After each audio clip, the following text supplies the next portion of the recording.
আরেকটা মহিলারে আমি সাবধান করে দিচ্ছি, এটা ওই যে কাপড় বেচে, নাম বলবো না, নাম বললে হাইলাইট হয়ে যায়। অনলাইনে কাপড় বেচে, কালকে দেখলাম একটা আজে বাজে কথা বলছে জামাতের আমির নিয়া। আমি কিন্তু জামাতের জীবনেও আমার কোনো নাম নাই, কিন্তু তারে কোন এলাকার ওই যে পদ্মার ওই পারে একটা এলাকা আছে না, নাম আছে দৌলাদিয়া, সেই এলাকার মহিলার মতো সে অনর্গল কথা বলছে। সে যেভাবে জামাতের আমিরের কথা বলছে, জামাতের আমির তো ভালো, শিবির তো ভালো হয়ে গেছে, না হলে ওরা যে কি করতো সেটা তো আপনারাই বুঝেন।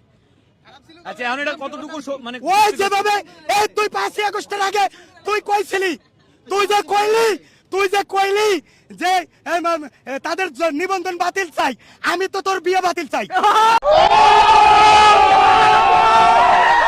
তোর বিয়ে অবৈধ। তুই বুড়ো বেটার